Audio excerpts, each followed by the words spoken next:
સ્થાનિક સ્વરાજ્યની ચૂંટણી ખરાખરીનો જંગ જામ્યો છે. મૂર્તિયાઓ કેટલીક પાર્ટીના ડિક્લેર કરી દીધા છે તો કેટલીક પાર્ટીના બાકી છે. વોર્ડ નંબર 10 આમ આદમી પાર્ટીના 4 મૂર્તિયાઓ એટલે કે ઉમેદવારો આજે પોતાના ટેકેદારો સાથે પોતાના કાર્યકર્તાઓ સાથે ઉમેદવારી પત્ર ફોર્મ ભરવા માટે નીકળ્યા છે. આગામી સ્થાનિક સ્વરાજ્યની ચૂંટણીને લઈને વડોદરામાં રાજકીય માહોલ ગરમાયો છે. વોર્ડ નંબર 10માં આ વખતે ત્રિપાખીયો જંગ ખેલાશે તેવા એંધાણ વર્તાઈ રહ્યા છે. આમ આદમી પાર્ટીના 4 ઉમેદવારો વિધિવત રીતે પોતાની ઉમેદવારી નોંધાવી છે. વોર્ડ નંબર 10માંથી આપના ઉમેદવાર તરીકે રમીલાબેન શાસ્ત્રી, મહેબૂબભાઈ સિંધી અને હિમાંશુ પરમાર તેમજ તૃપ્તિબેન રમાણી આજે અકોટા રજિસ્ટ્રાર કચેરી ખાતે ચૂંટણી અધિકારી સમક્ષ પોતાનું ફોર્મ રજૂ કર્યું છે. ઉમેદવારો સાથે કચેરી પહોંચ્યા છે.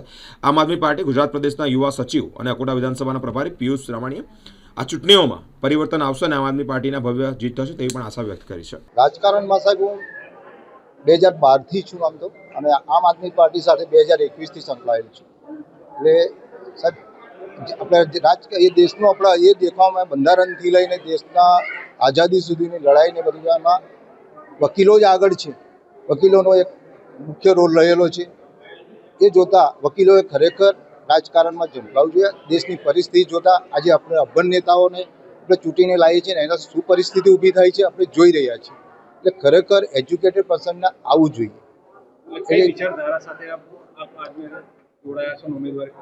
આમ આદમી પાર્ટીની વિચારધારા સાહેબ જે અમારા માનનીય અરવિંદ કેજરીવાલજીની જે ઈમાનદારી જે પાર્ટીની જે એ છે એમની વિચારધારા, એ વિચારધારા સાથે અમે સંમત થઈને જોડાયેલા છે.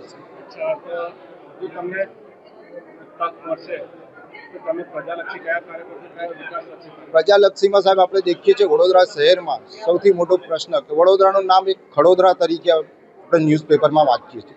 કેમ કે અહીંયા જોવામાં આવે છે કે રોડ બને છે ત્યાર પછી એ જ રોડને ખોદી કાઢવામાં આવે છે. એટલે ખડોદરા તરીકે એક ઓળખાણ બની ગઈ છે સાહેબ. એક સંસ્કારી નગરીને જે આવું ખોટું નામ આપી દેવામાં થયું છે એ નામમાં ખરેખર એ નામ નાથી બોલાવાય એવી રીતે અમે કામ કરીશું. એકદમ ભ્રષ્ટાચાર મુક્ત હોવી જોઈએ સર. મહેબૂબ ખાન સિંધી. અમે આજે આમ આદમી પાર્ટીમાંથી વોર્ડ 10માં ઉમેદવારી કરવા અહીંયા મામલતદાર કચેરી પશ્ચિમે આવ્યા છીએ અને અમારા બધાનું ફોર્મ સબમિટ થઈ ગયું છે.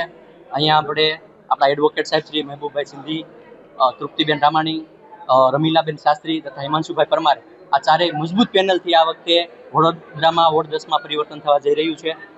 સૌ કોઈ જાણે છે કે છેલ્લા 30-35 વર્ષથી વડોદરામાં જે ભ્રષ્ટાચાર થયો છે, જે બીએમસીનું બજેટ છે 7,500 કરોડથી પણ વધારે, પણ લોકોને ક્યાંક ને ક્યાંક એનો લાભ મળતો નથી અને લોકો સાથે જે વિશ્વાસઘાત થાય છે મત લઈને.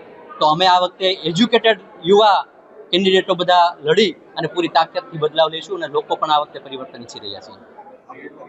પિયુષ રામાણી, અકોટા વિધાનસભા પ્રભારી, ગુજરાત યુવા સચિવ, આમ આદમી. હું વોર્ડ નંબર 10માં આમ આદમી પાર્ટી તરફથી ફોર્મ ભરી રહી છું. અમારું ફોર્મ એક્સેપ્ટ બી થઈ ગયું છે અને હવે અમે ટૂંક સમયમાં પ્રજાના હિત માટે ચૂંટાઈ આવીએ તો સારા એવા કાર્ય કરશું.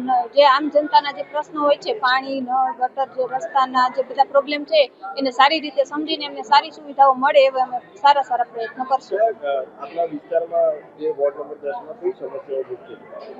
બસ આ જનરલીમાં પાણી, મ્યુનિસિપલનું પાણી સરખું નથી પહોંચી શકતું, પછી રસ્તાઓ સારા નથી બની રહ્યા, પછી જે ગટરોના પ્રોબ્લેમ છે એ બી સોલ્વ કરશું. જે બેઝિક જે જરૂરિયાતો છે એ બધા અમે પ્રશ્નો સોલ્વ કરવાનો પ્રયત્ન કરશું.